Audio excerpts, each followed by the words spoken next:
Esto es Probándose Podcast, que llega gracias al apoyo de Cómo No Supe Antes. Encuéntranos en las redes sociales como Cómo No Supe Antes y en www.comonosupeantes.com. Además tenemos el apoyo de Cafeína, agencia de marketing y publicidad. Comenzamos. Bienvenidos al podcast Probándose la primera temporada. Estamos muy felices, te cuento, porque estamos empezando este nuevo inicio. Bueno, nuevo inicio no. Estamos comenzando esta temporada con pie derecho. Es un proyecto que lleva un tiempo y que finalmente está saliendo a la luz. Bienvenido, Fabio, mi primer invitado. Muchas gracias, Dieguito. Yo estoy muy contento de estar aquí. Primeramente porque yo sé que había una lista de personas mucho más importantes delante de mí. El doctor Mandetta, Drauzio Varela, hasta Ivo Pitangui, si es que está vivo. No sé si está vivo todavía.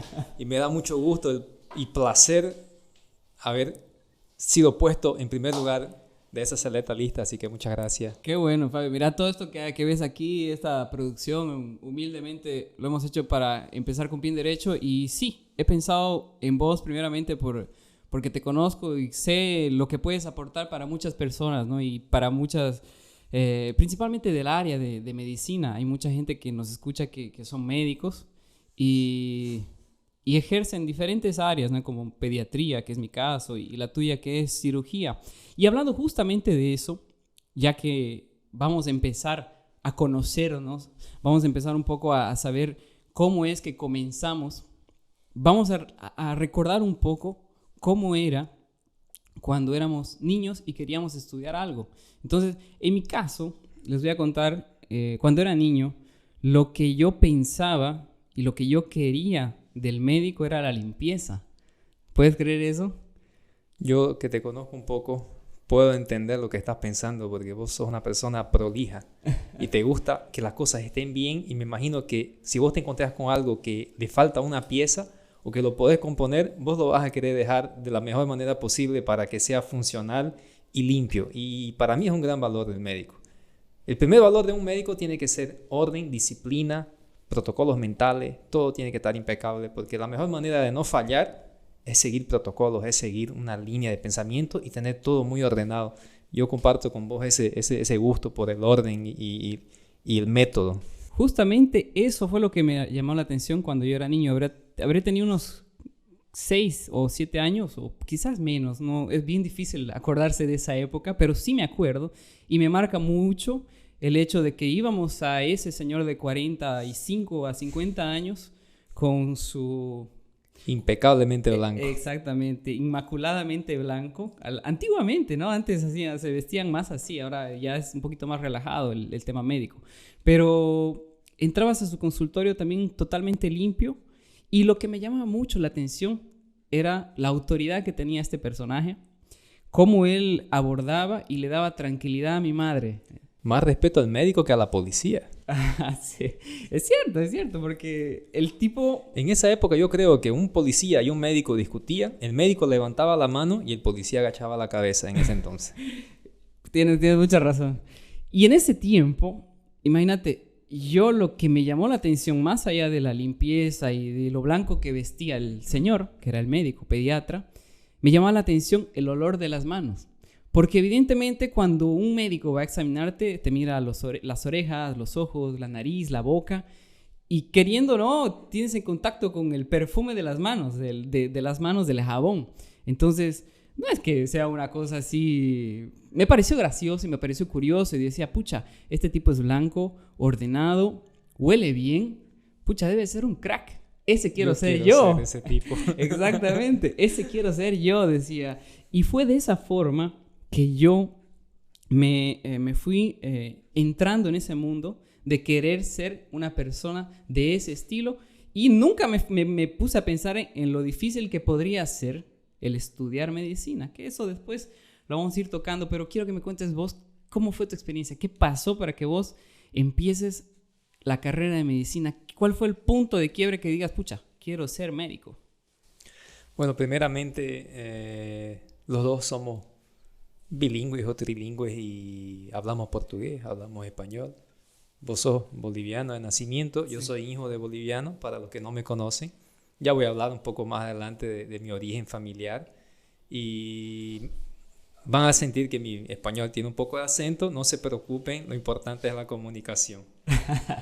No se nota que no te cuento. No se nota, ¿no? No se nota. Yo que te conozco un tiempo ya. Yo tengo la lengua presa, entonces el boliviano vibra bien la R, ¿no? Sí. De algunas partes de Bolivia yo no tengo ese talento.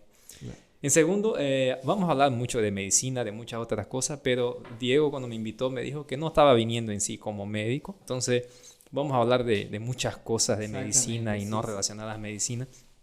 Pero el comienzo fue, y ahora sí entrando a la parte de mi padre es un cruceño, de ese bien típico. Uh-huh. El cruceño que se ha criado en el Piraí, que se ha criado andando de moto por las cabañas del Piraí y tomando café bien tinto con sonso bien caliente al palo.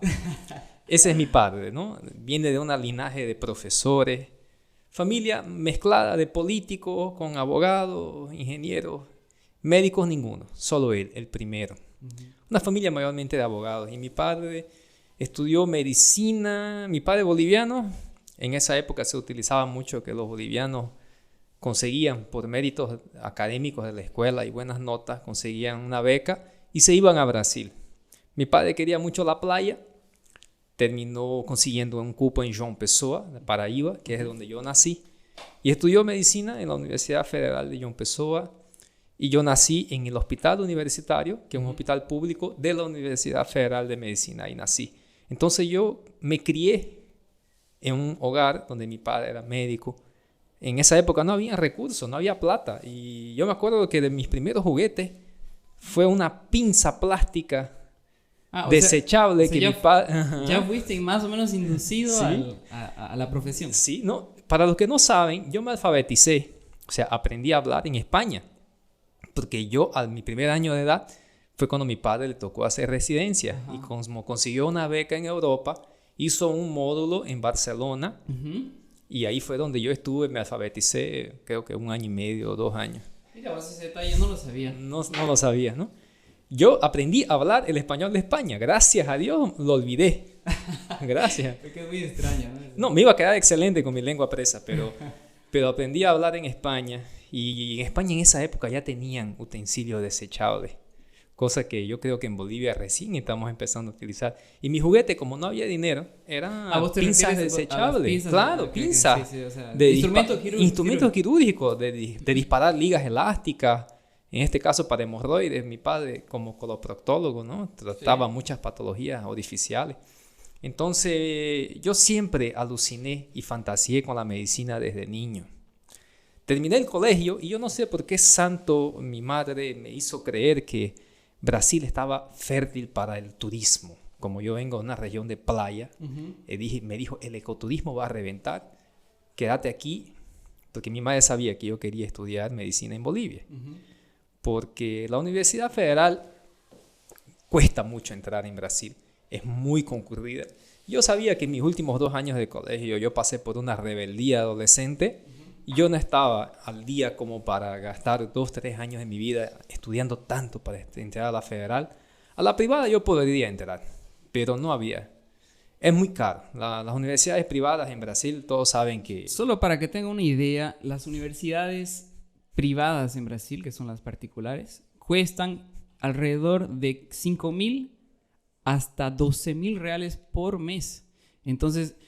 Es por ese motivo, es eso más o menos de 5.000 a 12.000. Para que tengas idea y lo mentalices y lo pongas real lo que estamos diciendo, básicamente con un mes de universidad en Brasil pagamos más de un semestre en Bolivia o en algunas universidades hasta un año entero.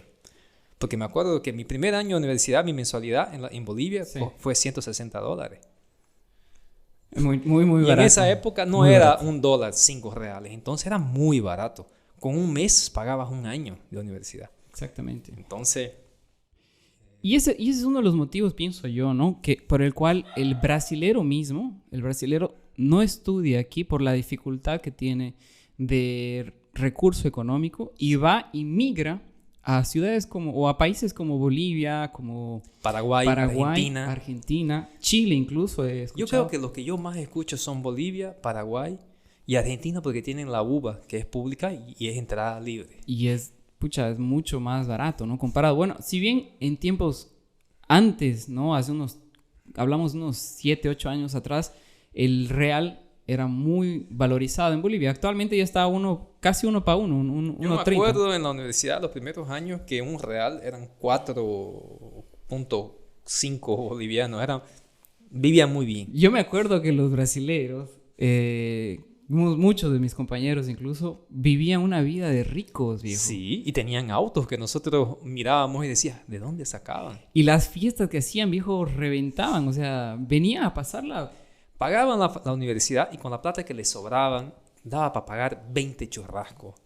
Todos los tanques de gasolina que querían y les sobraba la plata. Y eso causaba con que muchos de ellos fallaban. Exactamente, la mayoría venía con plan de estudio, pero encontraba esa vida fácil Muy y buena fácil. y al final terminaban desviándose y algunos no salían, ¿no? Y Muchos de los muchos que no años. terminaron, yo estoy seguro que fue por el exceso de plata, de dinero.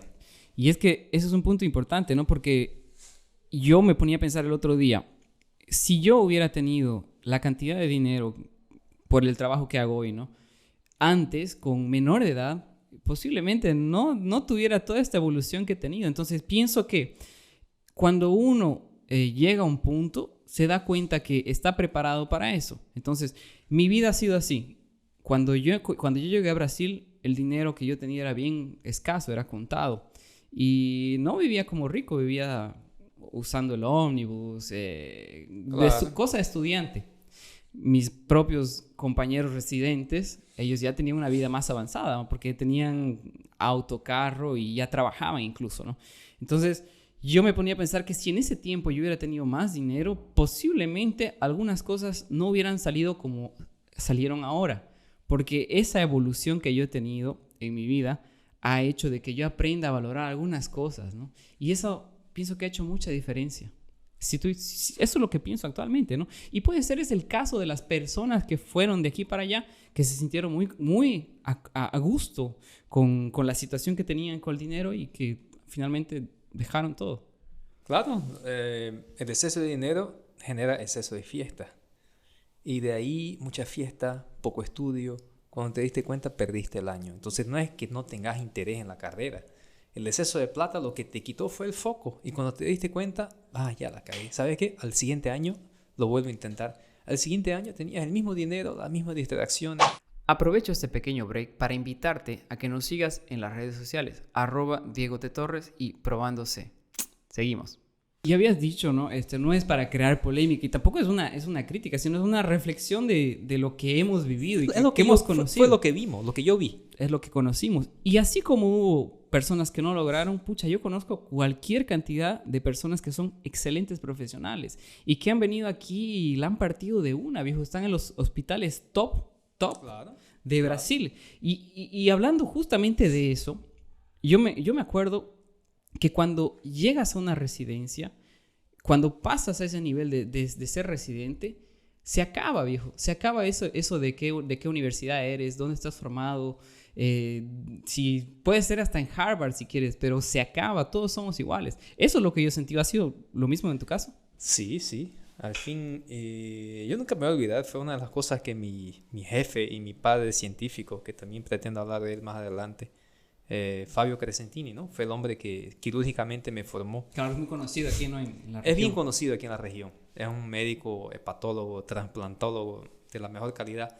Y yo hablaba con él y le decía, jefe, abramos el servicio, porque el servicio de cirugía digestiva no existía. Yo fui el primero, yo fui el que abrí el servicio. Y me preocupó un poco de que yo me gradúe en un servicio sin ningún histórico. Sí. O sea, ¿de dónde te graduaste? Yo me gradué en la Santa Casa con Fabio Crescentini, tanto. Pero ¿cuál es la relevancia de tu servicio? Y mi jefe agarró y me dijo, no te preocupes. Al fin y al cabo nadie va a mirar tu diploma, dónde te graduaste. Pero cuando hayan problemas, cuando hayan pacientes complicados y vos seas el único que está capacitado para ir y resolver ese problema, ya ahí la gente te va a tener en cuenta. Exactamente, y ese es el punto que quería llegar. Llegamos a un momento en nuestra vida que fue la residencia en el que ya dejó de existir la universidad, porque yo me acuerdo incluso, mira, para que te des cuenta la situación, había una doctora muy capaz, pero les daba ahí formada en Bolivia, formada en Bolivia, pero les daba ida y vuelta a todo el resto, incluidos bolivianos y brasileros. Y había peruanos también y colombianos en la época que yo hice la residencia, ¿no? Entonces le daba ida y vuelta en conocimiento. Y salió de una universidad, no voy a decir el nombre de la universidad, pero una universidad de Santa Cruz muy conocida. Pero en Bolivia las universidades son muy atentas al contenido académico. Eso yo me he dado cuenta. Aquí en Brasil hay excelentes universidades, pero las universidades privadas, yo trabajo con ellos, con los internos acá en Brasil. Entonces yo recibo internos excelentes, pero recibo cada interno que no tiene idea de anatomía básica. Y buenas universidades en Bolivia formaban médicos que eran unas mini enciclopedias y llegaban aquí en Brasil y eran enciclopedias y sabían contenido y nos dejaba, ¿no?, en alto el nombre de Bolivia. Y aún así yo pienso que si bien hay esas personas que salen un poquito de la media, que estudian un poco más y que son esas enciclopedias que dices, en general, viejo, yo veo que el médico, él termina de formarse, porque la universidad es una cosa, pero la formación en la universidad yo lo veo muy superficial. Es superficial. Y no te lleva a la práctica, o sea, no practicas realmente lo que es la medicina. Tal vez no era tan superficial, pero nosotros lo veíamos el contenido y no imaginábamos en qué lo íbamos a aplicar. Entonces terminábamos no dando la importancia a ese contenido. Y lo teníamos que volver a aprender, ahora sí, con un sentido y aplicación en la especialidad. ¿Y a qué me refería? Por ejemplo, si en la universidad llevabas la parte teórica, pero la parte práctica era un poquito deficiente.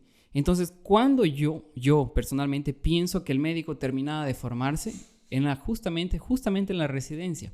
Y fue ese para mí el punto de inicio. Ni siquiera fue el punto de la universidad, sino el punto de inicio para mí fue la residencia, porque eso fue lo que cambió totalmente mi visión de la medicina como sí, ¿no? O sea, en sí la medicina para mí en la universidad era una cosa, pero la residencia cambió totalmente mi punto de vista y ahí recién me sentí un médico de verdad, ¿entiendes? Antes de eso era un estudiante y era todo medio. Y puede ser por eso que también que muchos de los estudiantes llegan totalmente desorientados, porque no tienen esa visión de formación, pienso yo.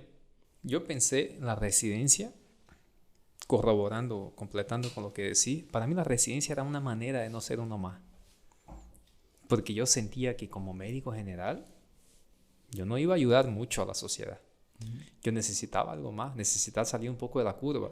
Y cada año que vas estudiando y vas saliendo de la curva, te das cuenta que hay mucho que aprender todavía. Claro, y lo interesante también es que cuando vas saliendo de la curva, te das cuenta que hay otra curva más arriba donde hay gente que está más arriba de vos. Entonces, camadas. Hay camadas y camadas. Y una cosa que pasa mucho en medicina es de que hay mucha jerarquía. O sea, para que vos llegues a un punto, necesitas muchos años de recorrido para alcanzar ese sitial que otra persona con 35 años la tiene. Yo pienso que como en muchas profesiones, claro.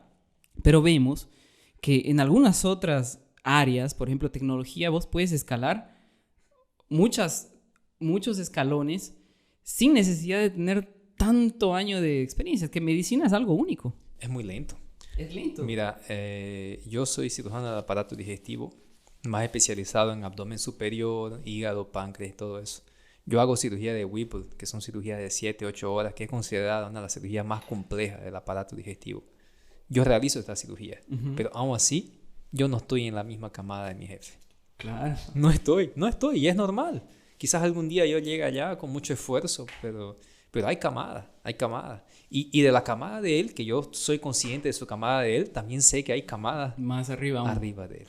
Y te das cuenta que la evolución es constante en la medicina. Y esa camada que está más arriba puede a veces ser superada por una camada inferior cuando la camada de arriba no se actualiza, que es una cosa que acontece o que pasa muy común. Entonces cae de camada. Cae de camada y ahí es donde nosotros ya empezamos a subir.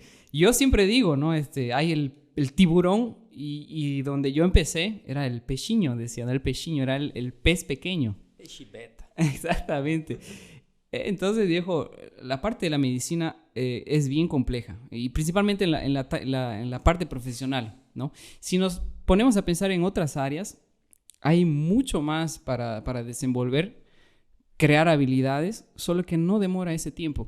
Una cosa que me llama la atención, por ejemplo, es de que el neurocirujano, el cabeza grande de neurocirugía, él llega a la operación solo para hacer el procedimiento, terminó, chao, chao, cierren, me voy. O sea, su procedimiento, para que él llegue a ese punto, ha pasado 30 años, 35 años, para él llegar a la cirugía, hacer la cosita, terminó, chao. Es básicamente como la historia esa muy famosa del barco, que había un navío muy grande, que ¿cómo se llama? Las hélices.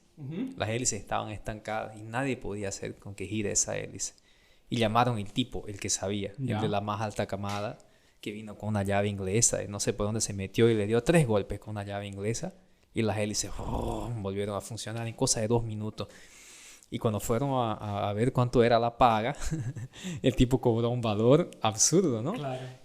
Pero ¿por qué? Si en 2 minutos y 3 golpes y ya me querés cobrar eso. Dijo, bueno, pues, pero ¿cuántos años yo gasté para saber dónde tenía que dar los 3 golpes? Entonces, ese es el de la más alta camada. El que llega, da sus 3 toquecitos, diseca su aneurisma, hace lo que tiene que hacer. El que abre es el de la camada de abajo. El que cierra es el de la camada de abajo. Así es la medicina. Exactamente. Y hablando justamente de eso, siempre me voy a acordar en la parte del internado, había un doctor en la UTI que decía, pucha, estos neurocirujanos... Citemos nombre.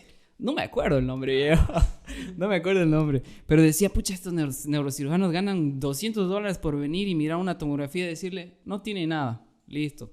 Ya se va con el dinero. ¿Qué más quiere? Exactamente. Y eso es lo que lo hace diferente, ¿no? Por el tiempo. Recordemos que un neurocirujano, que es una cosa, a propósito, que es una cosa que yo quería hacer, era neurocirugía. Gracias a Dios no lo hice y elegí pediatría. O la pediatría me eligió. Que va a ser una cosa que voy a explicar más tarde. En sí, la medicina se mueve así. Quiero que me cuentes ahora, porque vos tienes 2 nacionalidades, ¿no? Vos has sido extranjero 2 veces. Contame Tengo eso. una nacionalidad y una nacionalidad mal hecha. Y es una anécdota de mi vida. A ver, contame un poco de eso. Como toda la vida hay 2 caminos. El fácil y el difícil. Cuando fueron a inscribirme en Bolivia, habían 2 libros. El libro consular y el libro ordinario. Para inscribirme en el libro ordinario era muy fácil. Era dar mi nombre, una burrerita y ya estaba. Era el camino equivocado. Muy fácil. Para inscribirme de la manera correcta en el libro consular había lo que todos odian. Burocracia. En el libro consular yo iba a salir con mis documentos perfectos, con mi nombre como es, Fabio Brito Saucedo. Pero en el libro ordinario, como en Bolivia tienen una dificultad tremenda en entender de que en otros países el orden del apellido no es el mismo que en Bolivia, me escribieron el nombre al revés. Entonces en mi carnet de identidad boliviano yo soy Fabio Saucedo Brito. Al contrario, porque yo soy Fabio Brito Saucedo.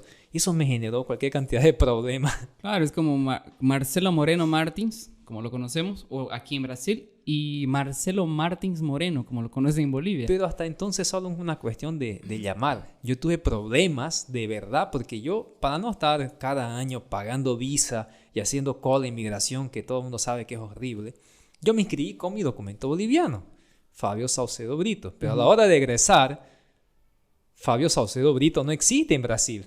Claro. Fabio Saucedo Brito no es médico en Brasil, entonces no me libré de la burocracia porque tuve que rehacer una infinidad de procedimientos para poder acomodar mi nombre y que mi diploma de médico salga Fabio Brito Saucedo. Y es básicamente como mi caso, por ejemplo, yo soy Diego Torrico Torres. Diego T. Torres, siempre coloco T. Torres. A propósito, explico un poquito de por qué es Diego T. Torres. Diego Torrico Torres, pero T. Torres en honor a mi madre.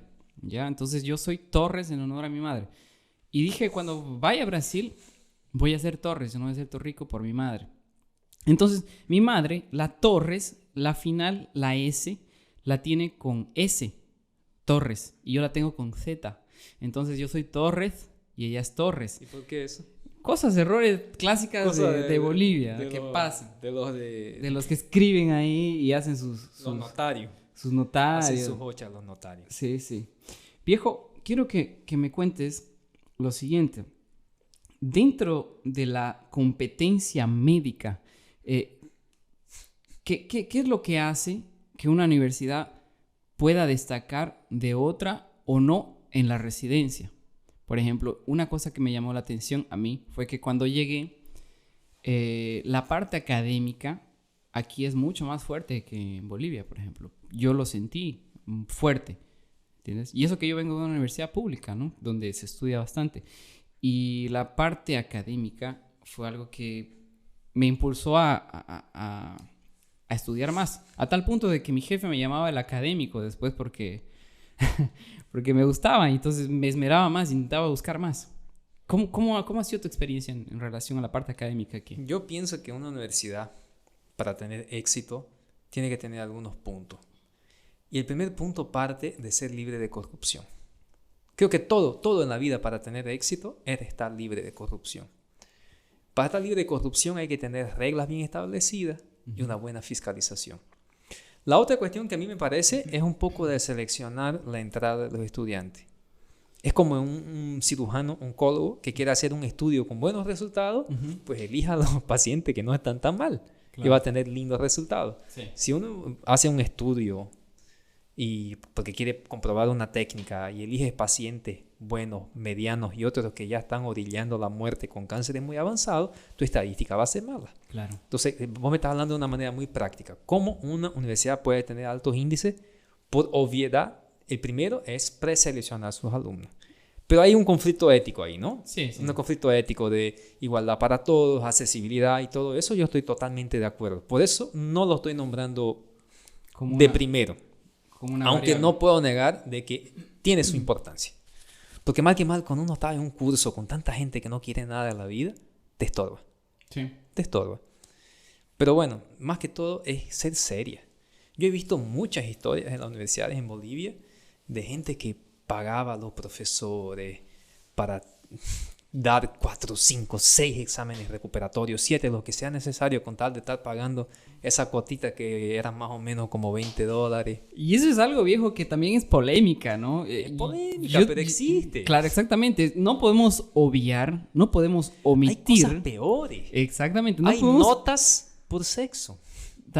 Es una cosa mucho más fuerte aún. Pero existe. Existe. La hemos visto. Es una cosa que no vamos a negar. Hemos visto, y ni siquiera, mira, yo te digo, ni siquiera es que nosotros lo vamos a hablar ahora. Eso ya se ha hablado hace mucho tiempo. ¿Por qué? Porque salen los noticieros, viejo. Si uno se pone a buscar por internet noticias relacionadas con docentes o académicos, en esa parte específica sensible vas a encontrar un montón.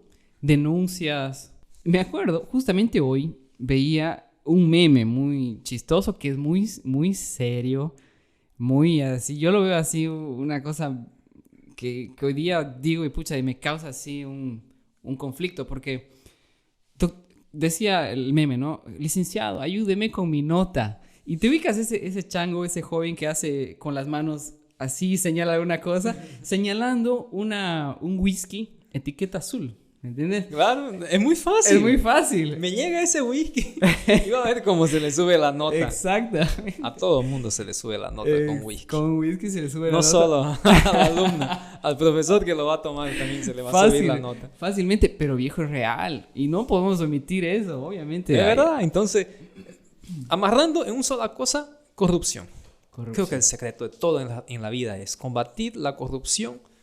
Mejora los índices de cualquier cosa que puedas imaginar. La educación, que es algo primordial y esencial, es perjudicado. Claro, porque es una cosa trae la otra. Solo podés eliminar la corrupción cuando hay educación.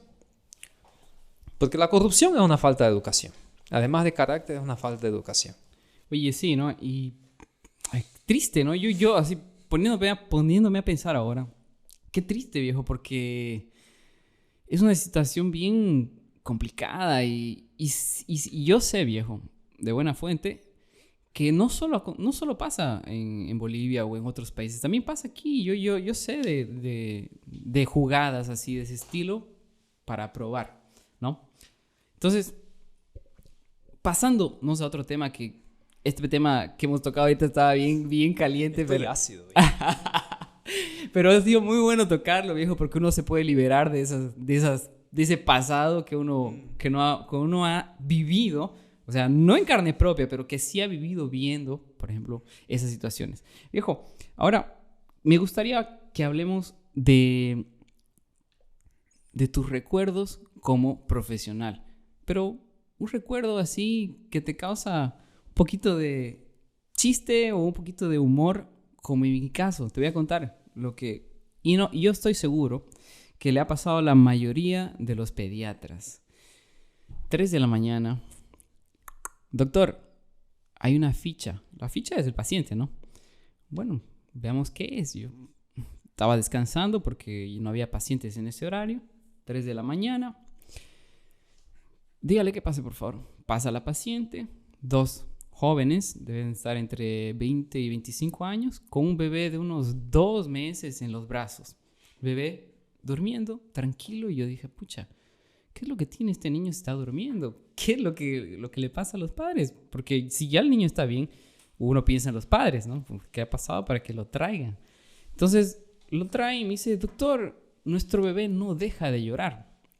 Y yo lo miro, bueno, pero ya está durmiendo. Le dijo, es que salimos en el auto y en el camino se durmió. Yo, bueno, dije, dentro de mí, y no lo dije, bueno, deberían salir un poquito más en auto para hacerlo dormir, pero, o sea, a modo de chiste, ¿no? Dentro de mí. Y me dice, no sabíamos que tenía. Y sí, está bien, pero no era emergencia. Y ahí, bueno, lamentablemente lo voy a tener que despertar, le dije a su hijo, porque necesita tener una evaluación general, porque quién sabe, puede ser una otitis, quién sabe, puede ser una garganta medio rara, pero puede ser, o algún proceso infeccioso que nosotros no podamos ver. Entonces voy a tener que despertarlo. Y como que lo desperté y el niño comenzó, terminé, se volvió a dormir. La curiosidad fue la siguiente, que el padre apenas terminó la consulta, me preguntó, doctor, sí, dígame, ¿no tiene algo? Me dice, para que mi hijo, unas gotitas o alguna pastilla para que mi hijo duerma en la noche, porque siempre pasa esto, me dice. Y bueno, le digo, no hay tal situación, no hay como, lo único que necesitas es tu cariño y que aguantes, viejo, porque ser padre es eso, le dije. Y él me dijo, sabía que no había nada, pero por si acaso, no costaba preguntar. Bueno, podías haberlo preguntado temprano en la mañana. Eso se llama tener seguro de salud. Exactamente. Sí, y es bueno. Es bueno. Me da gusto que la gente tenga un respaldo. Sí. Porque sería muy triste al revés, ¿no? Tener tu hijo enfermo y no tener a dónde llevar. Y es por eso que Brasil es un país que me pasa un poco esa buena sensación de sentir que de alguna forma estamos todos cubiertos. Por el SUS, ¿no? El Sistema Único de Salud. O por el SUS, que acá funciona. Funciona, sí. No es la mil maravilla, no es el ideal, pero funciona. Y acá también hoy en día es accesible tener seguro de salud, ¿no? Sí. Bueno, y con relación a mí... A ver, contame un poquito de lo que... Bueno, yo soy cirujano, casi todas mis historias son escatológicas. Puedo serte sincero, no ha sido tan gracioso, pero ha sido lo que se me vino a la mente ahorita y... Yo soy cirujano, casi todas mis historias son algo escatológicas, tienen que ver con caca o con culo. Así que yo creo que ya vos sabías cuando me preguntaste. Sí. La más chistosa, yo estaba en el primer año de residencia de cirugía general y tuve que hacer un toque rectal a un paciente. Y yo no sé qué habrá comido ese paciente, pero cuando yo le estaba haciendo el toque rectal, me sonchó el dedo. ¿Sabes como cuando te pinchan para medirte el azúcar? ¿No? Me hizo un dextro. Y mi dedo, por genética de mi padre, tiene bolitas. Ajá. Entonces me sonchó el dedo y yo saqué a una velocidad, la velocidad del susto, ¿no? Sí. Como encendiendo una lancha más o menos. Y ese paciente, ¡ay! Y yo saco mi dedo y, carajo, me pinchaste el dedo. ¿Qué has comido? Ajá. Yo me saco el guante como para mirar si realmente, y aprieto mi dedo y efectivamente sale una gotita de sangre. No te creo. Y nunca en mi vida había sido picado por un culo. Y éramos los dos mirándonos, yo al paciente como diciendo, ¿qué mierda has comido? Y él mirándome como diciendo, ¿por qué me lo sacas así? Tengo 1.000.000 de historias como esa, pero te la dejo a esa. Oye, me quedé curioso, viejo. ¿Qué onda? ¿Qué era o qué? No sé, habrá comido algo con mucha fibra. Un coprolito así de alguna ese raíz de estilo. algo, pero me sonchó y me sacó sangre. Terrible. Nunca había visto. Y bueno, la verdad es que el cirujano, viejo, pasa por muchas más situaciones, pienso yo, que un pediatra, por ejemplo, hablando de mi profesión, porque el pediatra vas a ver lo clásico. Caquita, que es diarrea, ¿no? De todos los colores y De consistencias. todos los colores y consistencias. Vas a ver moquito, como decimos, un estornudo, tos. Y una que otra vez, bueno, la mayoría son las IVAs, que son infecciones de vías aéreas superiores, y las EDAs, que son las diarreas y más. Eso es lo más común, vómitos y más, lo más común. Entonces, la rutina termina siendo repetitiva. En cambio, un cirujano, viejo, él tiene una historia nueva para contar en cada turno, en cada guardia o plantón, como le dicen aquí. Claro. En cada plantón es un objeto extraño diferente que sacas del reto. La gente tiene una creatividad para meterse cosas, por Dios. Vayan a un sex shop, por amor de Dios. Cómprense algo adecuado. Oye, yo me acuerdo que una vez, yo, como te digo, no tengo mucho el contacto con ese tipo de emergencia. Y una vez, incluso lo tengo en mi celular, que todo el mundo debe tener alguna vez que fue interno o que fue residente. Lleno de fotos. Exactamente. Yo no El álbum de las cosas bizarras. y de cuerpos extraños, ¿no? Eso es lo más común. No, y siempre la historia es la más chistosa. Siempre se resbalaron en algo y se cayeron encima. Es clásico. Es clásico. Es clásico. Pero en fin, brother. Ahora yo te quiero preguntar algo. A ver. Contame un poco más de tu podcast. Mira, viejo, el podcast Probándose ya lleva un tiempo, viejo, en evolución. El nombre ya lo has explicado en tus stories. Sí, el nombre justamente viene de probar algo, de probándose, ¿no? Entonces, de probarse a sí mismo. Y antes siempre decía probando A, probando B, probando C, y cada una de esas partes tiene un significado. Pero tomé justamente el de probándose porque eso es lo que uno hace, probarse, y eso es lo que estamos haciendo ahorita. Yo lo hallé muy ingenioso. Y no esperaba menos de vos, porque ya que sos un tipo inquieto. Creo que te ganaste esa alcumbre de el tipo inquieto. Otra cosa que había dicho, ¿no? En mis stories y en mis publicaciones, que sí, soy un tipo inquieto. ¿Por qué estás haciendo tal cosa? ¿Por qué que estás empezando a publicar más cosas? Porque yo te confieso que mucho antes yo no tenía esa actividad que tengo ahora en mis redes, ¿no? Y yo veo que hemos sido muy retrasados. Yo he sido muy retrasado, perdón. ¿Retrasado no? Retrasado medio sonó mal. Pero he sido muy retrógrado. Porque he sido de la generación en la que medio que criticaba el hecho de que, la nueva moda, digamos, y decía, pucha, yo no soy parte de eso. Yo lo sigo criticando. Sí. Yo soy de la época. Mi chip, el chip que está aquí, que Exactamente, todavía no ese lo chip. saqué, todavía es el que decía que la mejor propaganda del médico es su trabajo. Yo sigo creyendo en eso, para ser sincero con todo, pero no desmerezco la creatividad de buscar cosas nuevas. Pero no te puedo mentir que Chip sigue acá. Exactamente. Y es una cosa que deberías cambiar, ¿no? O sea, consejo Puede ser. de amigo. ¿Por qué? Hay un millón de pormenores en esa charla en mi cabeza todavía antes de cambiar. Trabajar. Es que veo muchas cosas. Así como es lindo ver la oportunidad que las plataformas digitales te dan de mostrar tu trabajo y todo eso, a la par yo también veo tanta gente crecer sin calidad médica, pero con excelente calidad de comunicadores. Exactamente. Y eso es un problema. Para mí es un problema. Un buen punto. Yo, la verdad es que Cada vez tenemos menos médicos y más comunicadores. me quedo sorprendido mucho con ese punto que dices, porque a veces veo un poquito irresponsable eso. Porque sí, el punto es vender. O sea, uno como médico, por ejemplo, tienes tu consultorio. Entonces, ya no tienes tanto el paciente, sino tienes el cliente. Entonces, el Instagram va a ser la ventana. ¿Vos te acordás cuando cambió la nomenclatura y escuchaste por primera vez cliente en lugar de paciente? No me acuerdo. Para mí fue un shock. Sí. Yo pensé que se había equivocado. Yo le dije perdón a la recepcionista. ¿Usted no quiso decir paciente? Creo que se equivocó y dijo cliente. Qué ingenuo que soy yo. Y creo que ya hacían tiempo que llamaban a los pues, pacientes de cliente. Pues, si realmente es un cliente, porque es una persona que va a pagar por tu servicio, por tu conocimiento. Aprovecho este pequeño break para invitarte a que nos sigas en las redes sociales, @DiegoTTorres y probándose. Seguimos.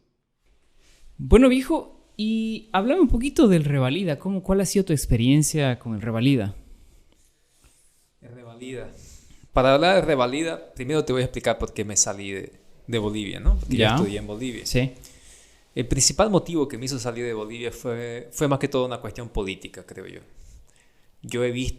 Comencé a ver la persecución médica que había en Bolivia. Muchos amigos siendo denunciados. No te puedo decir la verdad si hubieron errores médicos o no. Pero la cuestión es que tras la denuncia ya iban presos.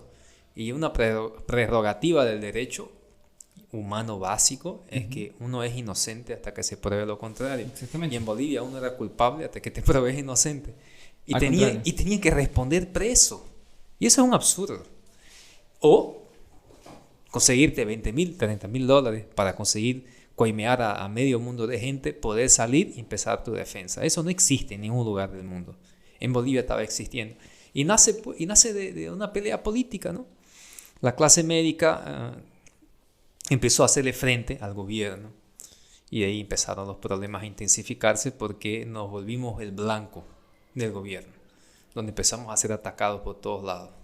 Sí, viejo. La verdad es que a mí no me gusta mucho entrar en la parte política, pero sí, realmente lo que tú dices sí tiene mucho sentido, ¿no? Porque el gremio médico crea una fuerza, queriendo o no, fuerza política, que tiene cierto poder para cambiar el curso de algunas situaciones, ¿no? Y cuando te ves presionado por algunas circunstancias políticas, que en el hecho, como dices vos, que ese tiempo ahí fue un poquito caótico, entonces habría que apretarlos a los médicos para que entiendan, yo pienso desde el punto de vista político, para que entiendan quién es el que manda. Más o menos que aquí, que el gorila que manda soy yo. Yo no te quiero decir que la agremiación médica de Santa Cruz o de Bolivia en general sean los santos, ¿no? Porque como toda agremiación tiene sus intereses y luchan por sus intereses. Siempre, y todo eso. Sí. Entonces, yo no quiero ya entrar en la parte política, te doy toda la razón. Sí. Yo reconozco la causa campesina, la causa indígena, sé que han sido negligenciados décadas y décadas y décadas, y entiendo su proceder. Pero esa línea política para la salud, para la medicina, no ha sido muy buena. Y sumando con lo que ya te dije, las persecuciones y todo eso, no hallé seguro, porque yo quiero ser cirujano. Entonces, la cirugía tiene complicaciones previstas, que están en el libro, que están previstas, que pueden pasar. Claro. Y si pasa una complicación y un paciente va a óbito por una complicación prevista, que puede pasar, y me denuncian, yo no quiero responder preso. Y yo he visto muy buenos cirujanos yendo a Palmasola y yo no quería someterme a eso.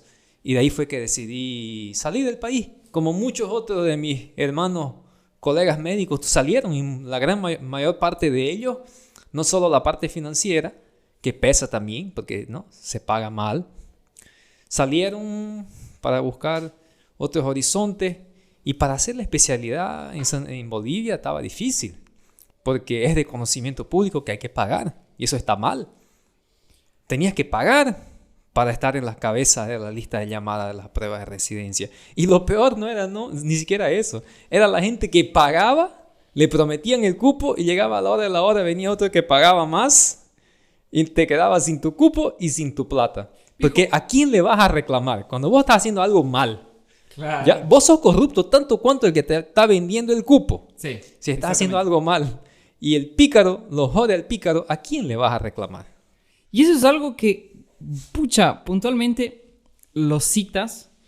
Y yo digo, es bien difícil hablar frente a una cámara, qué sé yo, es un podcast que puede llegar a un montón de gente. Y es difícil hablarlo porque muestra una realidad que no se puede esconder. Es como querer tapar el sol con un dedo. Y ahí uno se pone a pensar cuán torcido está todo. Y eso es lo que yo ponía por ejemplo, en mis stories. Coloqué una encuesta, ¿no? Y decía, bueno, ¿por qué uno no puede? ¿Qué es lo que pasa para que uno no pueda progresar en ciertas situaciones? Y una de las personas me respondió y me dijo, bueno, me he cansado de estudiar, hacer lo posible para conseguir un cupo en la residencia, pero nunca lo he podido, nunca lo he conseguido. ¿Por qué? Porque había otra persona más adelante que puede ser que tenía una muñeca, como decimos, o puede ser que le puso el billete, el dinero, para alguien, que no sabemos quién es la figura, claro, y pasó por encima de toda la gente que se esforzó. Y ahí ves la injusticia y la frustración de esa persona que estudió, que puede ser que sacó una nota merecida para llegar a ese puesto, pero que fue rebajada por eso que dices, por el tema de la corrupción. Y por eso no me arrepiento de haber salido. Llegué a la Santa Casa de Santo, la ciudad que nos acogió, a nosotros dos. Sí. Me postulé al examen. Ya venía con el estudio y el equipaje guardadito por lo que estudié para el examen de revalidación.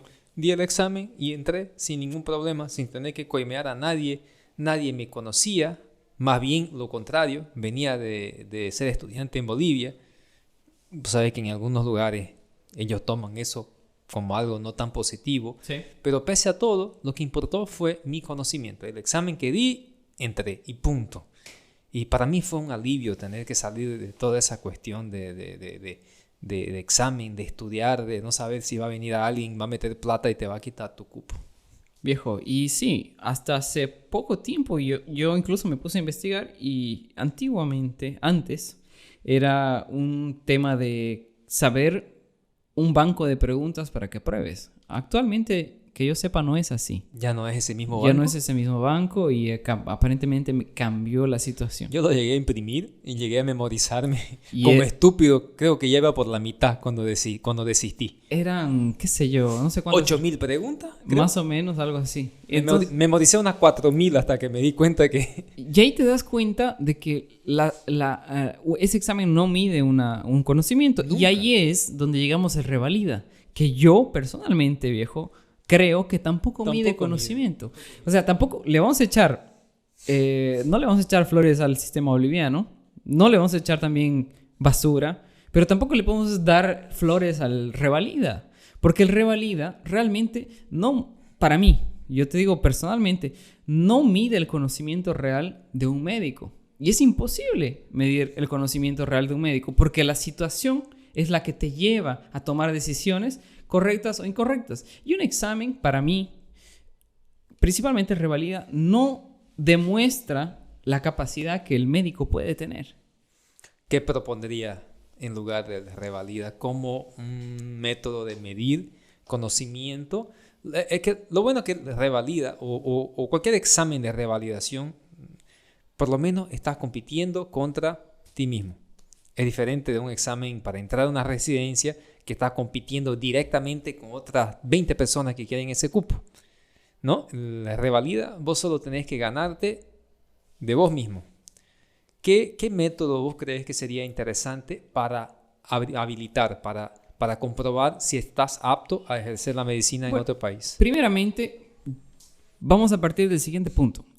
Ese examen está diseñado para excluir y no tanto para medir una capacidad o un conocimiento. Entonces, automáticamente, si vas a intentar excluir médicos, vas a intentar seleccionar médicos, en teoría, ¿no? Porque sabemos que los buenos también se pueden quedar.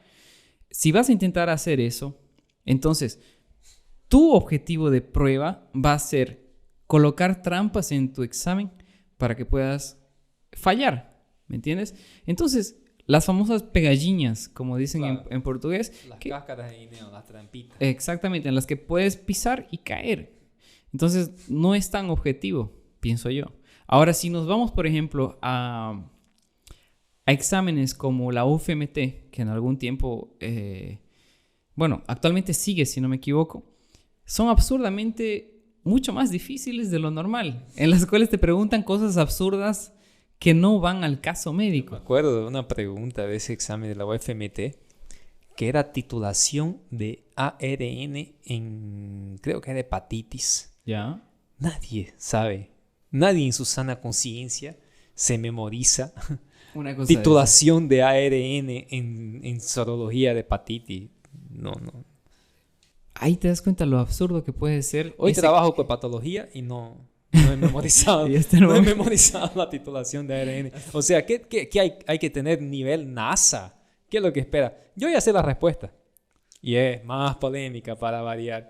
Yo ya sé la respuesta. La UFMT está hecha para que te aplaces y hagas la complementación. Sí, probablemente sí. Porque rinde mucho. Rinde mucho más dinero. Y es otra cosa, pucha, este podcast, el primer podcast está lleno de polémicas, digo, porque hemos sacado, posiblemente vamos a ser odiados, quién sabe. No sé. Pero a mí no me importa, porque la opinión que tenemos es libre y eso es lo bonito de todo. Pero es polémica y realmente el objetivo principal posiblemente sea de generar dinero. No aprobar y generar dinero. Lo que genera menos dinero es un revalida justo, bien hecho, de 6 en 6 meses. Genera poco dinero. ¿Qué genera mucho dinero? Una vez al año. Año no hacer, como recientemente creo que los tuvieron 2 o 3 años parados. Recuperas unos 15,000 alumnos ahí. Y con las universidades particulares hacer esas cuestiones de la complementación, porque necesitas de una universidad particular. Sí. Entonces nosotros tenemos en Brasil núcleos. Tenemos el CFM, que es el Consejo Federal de Medicina, que quiere un revalida justo y menos complementación. Pero tenemos el gobierno federal, que a la par le acena al CFM como diciendo, estamos aquí, somos amiguitos, pero a la verdad andan de la mano de las universidades privadas. Porque si no fueran así, el propio CFM me consta que quiere más revalidas y más revalidaciones directas. Pero el gobierno de alguna manera mantiene esa estructura un poco arcaica de la complementación, que es someter a un estudiante ahí, sea un interior en el fin del mundo, a estar expuesto a una calidad de enseñanza que no sé qué tan bueno sea. Y no solo eso, es una extorsión, porque la cantidad de plata que se paga es muy grande. Sí, es una cantidad Es muy grande. Sería mucho más sencillo abrir más exámenes con más frecuencia, que para mí sería más justo. Claro, si nos ponemos a pensar entre lo justo, lo correcto y lo necesario, hay mucha margen de diferencia. Entonces, llegamos a una conclusión de que posiblemente puede ser que sea correcta, como puede ser que no sea, el pensar de que puede ser una máquina de hacer dinero y puede ser una máquina de seleccionar injustamente médicos y posiblemente de no copar el mercado de médicos brasileños, yo pienso que es la función del La Consejo. revalida es como una tranquera. Exactamente. Mide la necesidad del país. Estamos en caos sanitario, necesitamos médicos. Ya no vamos a querer los cubanos, porque el gobierno que entró, ustedes saben que sacó a todos los médicos cubanos que hacían una linda labor en el país. Hay otros temas políticos con Cuba, no voy a entrar en detalle. Hacía una labor importante. Ya no hay los cubanos. Brasil necesita médicos. Probablemente el revalida va a ser más frecuente y más accesible. A partir del momento que ellos perciban que está muy lleno, necesita hacer una protección de mercado, van a empezar a escatimar revalida, a hacerlo más complejo y más eliminativo. Pero eso también entendemos que es parte de un mercado. Así funciona el mercado. Y el último pedazo, ya hablando del revalida, viejo, yo pienso también que está en función al hecho de que el número de universidades privadas actualmente en Brasil ha aumentado exponencialmente. Antes era un número reducido. Actualmente creo que se abren, bueno, no tengo el número exacto, no voy a hablar burreras, ¿no? Pero por año se abren nuevas universidades, o como dicen aquí, faculdades de medicina. Entonces eso también limita el cupo de extranjeros para Brasil. Y no solo eso, viejo, ni siquiera el punto grueso de los médicos que ingresan a Brasil es brasilero. Perdón, es boliviano o es extranjero, es brasilero, netamente brasilero. Sí. Gran parte es brasilero, ¿no? Yo la verdad es que en mi experiencia siempre ha habido eso. Y no solo te hablo de aquí de Brasil, te hablo de cualquier parte del mundo. En la misma Bolivia, donde ves que cuán inflado está la creencia de que el médico es un ser superior. Así, a mi modo de ver, lo veo. Así como cuando ven un neurocirujano y dicen, Neurodios, por ejemplo. Yo Y no pienso es tan que está así, viejo. disminuyendo. Somos mortales, no somos... Yo pienso que está disminuyendo y uno lo percibe desde la manera como el paciente te trata hoy en día en el No, consultorio. el paciente es diferente. Obviamente, el paciente va a tener siempre esa gratitud, ese reconocimiento. Pero está disminuyendo. Antes, como vos decís, el médico era muy respetado. Hoy en día cada vez menos. Cada vez el paciente, que ya no es paciente, es cliente. Y me encantaba decirles paciente, porque cuando uno llegaba un poco tarde a la consulta y reclamaba, uno le decía, pero por algo se llama paciente. Claro. Para que espere con paciencia. Y eso es una cosa que siempre les digo a mis pacientes. No, Bueno, pero ahora el cliente entra exigiendo, mandando. Muchas veces el cliente ya entra diciendo qué pruebas quiere y está diferente la cosa. Hoy en día el médico ya no tiene ese... Uno todavía ve, ¿no? Te para un policía en el tránsito y el médico ya saca su cartería de médico, ya quiere mostrar su superioridad de alguna manera, pero yo creo que la tendencia es disminuir. Tanto que hoy en día muchos médicos ya no se intitulan doctor. Y yo me incluyo en ese grupo. Por ejemplo, si usted mira mi perfil en Instagram, que es @FabioSaucedo. Ajá. Para los que Arroba- quieren seguir, Fabio Saucedo. No va a pillar doctor Fabio Saucedo. Va a pillar sí mi especialidad abajo, todas las cosas que yo hago, pero no va a estar doctor Fabio Saucedo. Y yo percibo una tendencia de los médicos de realmente quitar ese prenombre de doctor. Ujú. Y eso muestra un poco más que el médico está cada vez más humano y menos endiosado. Eso es exactamente a eso es lo que yo quería llegar. El médico más humano y menos endiosado. Aunque le yo has creo atinado. que la palabra doctor para el médico es excelente y bien utilizada. No, sin duda. Y lo creo, viejo, porque las cosas se llaman por su nombre. Me parece muy, muy interesante a todo lo que hemos llegado y a las conclusiones que hemos tenido durante el transcurso de este podcast. Para ser el primero, yo lo sentí lleno de polémica, intenso. Salud por nada más, viejo. No como este vino está maravilloso. A propósito. A propósito, no voy a hablar de marca, pero necesitamos sí hacer una mención honrosa a nuestra bella Tarija y las regiones vinícolas de Bolivia, porque nos están haciendo quedar muy bien en el mundo. Cada vez más, cuando voy a Bolivia y se enteran mis amigos brasileros, ya me encargan que les traigan vino tarijeño. No es la primera vez. Y aquí tenemos un lindo ejemplar. Sí, Tanat. Un Tanat que realmente es lo que dices, cada vez está siendo más conocido y la calidad de la producción que tenemos actualmente es tanto en el café, en el vino como en el café, te cuento, porque recientemente fui a Bolivia después de 3 años y lo primero que hice fue traerme vino y traerme café. Café de Buenavista. Café de Buenavista. Y bueno, mención no pagada, como dicen, ¿no? Nadie nos está pagando para hacer propaganda. Ojalá estuvieran haciéndonos un poquito de ese favor para crecer, pero hay que rescatar que lo nuestro tiene mucho valor y está súper rico. Me La encanta. cultura boliviana es increíblemente rica. Yo no canso de conocer cosas nuevas, de admirar la culinaria boliviana. Pásate un año en un país de afuera y volver a Bolivia y comer las delicias de Bolivia. No, sin duda, viejo, porque nuestra cultura, como dices, es muy diversa. De kilómetros a kilómetros ves una diferencia cultural muy, muy notoria. Y eso hace que enriquezca bastante nuestra cultura. Y yo te digo una cosa que me nace decir ahora, que la persona que vive dentro de Bolivia a veces no nota no nota ese valor que tiene toda esa cultura y terminamos llamándonos de colle camba y dividiendo mentalmente la situación, pero no ve más allá. Y si supieran lo tanto que se valora ese tipo de diversidad en el mundo, yo pienso que las cosas podrían cambiar mucho si vemos ese aspecto desde un punto de vista diferente. Bolivia es un país lindo.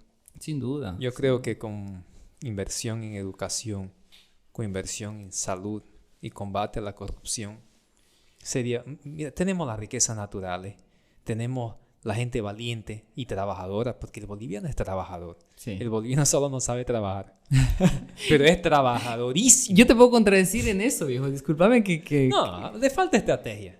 Hay mucha fuerza de trabajo, mucha voluntad, mucha inteligencia, pero falta un poco de estrategia. Si no, estaríamos un poquito más avanzados a nivel comercial. Tienes razón. Sí, tienes razón. Pero el boliviano es súper trabajador. Eso no lo Posiblemente, quién sabe, le falta un poco más de dirección y seriedad para algunas áreas que ellos dudo. manejan. Lo que te gusta decir, pensar fuera de la cajita. Pensar fuera del lugar. Porque, como te digo, estamos tan encerrados en nuestra caja, en nuestro cuadrado, que no vemos lo que pasa fuera de eso. Y uno que sale y que ve las cosas que suceden fuera de Bolivia, ahí uno se da cuenta, viejo, estamos súper atrás. ¿Y eso es por qué? Porque aún tenemos esa cultura desgraciada que nos hace quedar en el retroceso, ¿no? Entonces, en algún momento va a cambiar, estoy seguro. Yo creo que los años de colonización fue lo que nos han puesto las barreras. Tenemos que perder esa síndrome del colonizado, ¿sabes? Volver a tener la iniciativa, la osadía del Inca. Antes de la colonización, el Inca era osado, el Inca era avanzadísimo en tecnología, nociones de astronomía se llama, Sí, ¿no? Porque sí. astrología es los signos, creo. De astronomía, Sí, sí. astrología no le creo una pavada en eso. Pero astronomía, ellos eran increíblemente, guiaban su agricultura por fenómenos astronómicos. Hay que recuperar la fuerza, la osadía y la iniciativa de los incas y dejar de sentirnos colonizados y pelear nuestro espacio en el mundo. Sí, sí. Y yo más o menos para terminar este tema de Bolivia, yo pienso, y siempre me imagino, ¿no? Que es cuestión de actitud también. Porque nosotros somos capaces de hacer lo que podemos hacer cosas increíbles. Necesitamos creernos que somos muy capaces de hacer que las cosas sucedan. Y tener esa actitud de llegar a cualquier lugar y decir, aquí estoy yo. Esto de aquí es Bolivia. Aquí me respetan. ¿Me entiendes? Y eso es lo que yo he creado en mí. Y me ponía a pensar, es muy diferente que vos entres a un lugar todo así nervioso o tímido a que llegues como un caporal boliviano. ¿Por qué? Saltando y golpeando en el piso. Exactamente, es diferente llegar a un lugar como caporal boliviano. ¿De qué forma? Por ejemplo, llegas al lugar metafóricamente y es cuando yo bailo tiembla la tierra porque soy caporal. Viejo, es para que la gente se estremeza. Con mi chicote y mi sombrero puedo enamorar. ¿Me entiendes? O sea, tomé la cultura boliviana de la fuerza de un caporal, que era una persona que controlaba, evidentemente, de la época de la esclavitud, ¿no? Pero aún así que tenía la autoridad para decir, aquí mando yo. Aquí soy yo el que manda. Entonces, muchas veces yo he usado esa metáfora. Obviamente no entraba al lugar bailando. Es obvio que no. Pero sí diciendo, bueno, aquí estoy yo soy el médico, yo mando. Y es muy diferente. Puede ser extranjero, pero me vale Hay que un recuperar pito. la fuerza de nuestros antepasados. Yo no tengo una infancia en Bolivia, ¿no? Entonces no soy tan ligado como tú probablemente. Yo soy mucho más ligado a mi infancia, mi colegio entero lo hice en Brasil. Pero yo igual trato de sacar esa fuerza de mis ancestrales. En Brasil nuestra cultura es más afro, ¿no? Ajá. Nosotros básicamente fuimos colonizados por los portugueses, en algunos lugares holandeses, pero la gente que vino, nuestro grueso, eran los esclavos africanos. Sí, esclavos africanos y los mismos guaraníes que también tenían sus Claro, partes. ¿Sí? sí, pero increíblemente en mi región, Amazonas, ¿no? También. región no se siente tanto la herencia indígena, se siente mucho en el vocablo, se siente mucho en la culinaria. Ujú.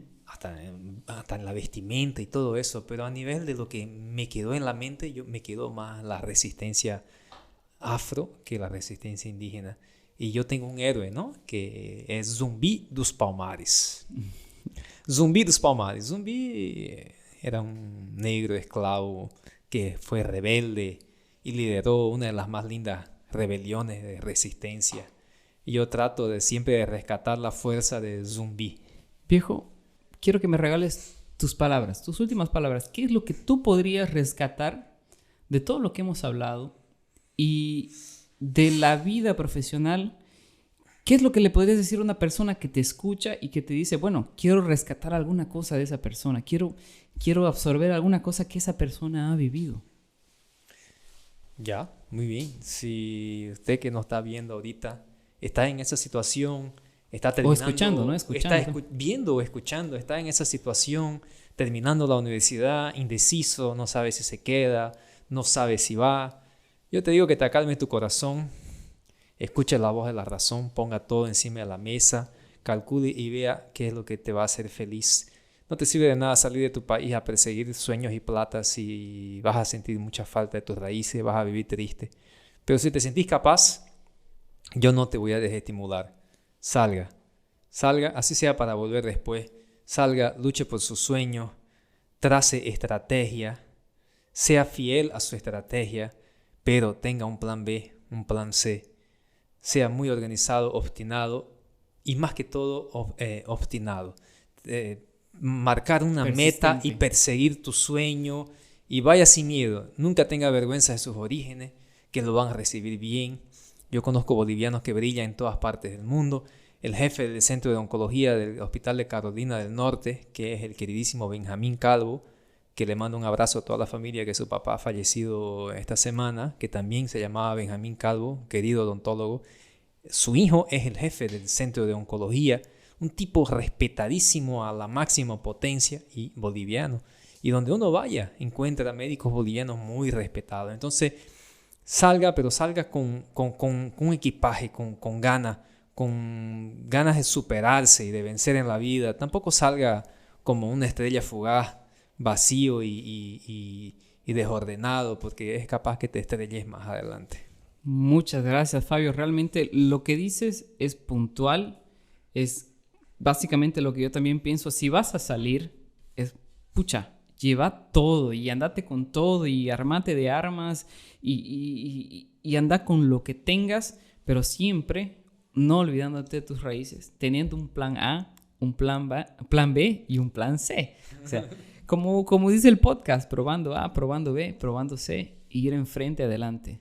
Muchas gracias, Fabio. Bueno, brindo por la amistad y por todos ustedes. Muchas gracias, Fabio. Y eso fue el primer podcast que realmente fue lleno de polémicas, pero las cosas son como son y se tienen que hablar. No podemos esconder las cosas que son muy visibles, que han sido expuestas, no por nosotros, sino han sido expuestas mucho más antes. Entonces, tampoco podemos hacernos a los tontos y no hablar de cosas que son reales. El primero de muchos. Te deseo mucho suceso y sé que vas a llegar lejos porque te lo mereces. Porque sos un obstinado y más que todo un inquieto. Salud, viejo. Salud. Muchas gracias por tu abrazo. Chao, chao.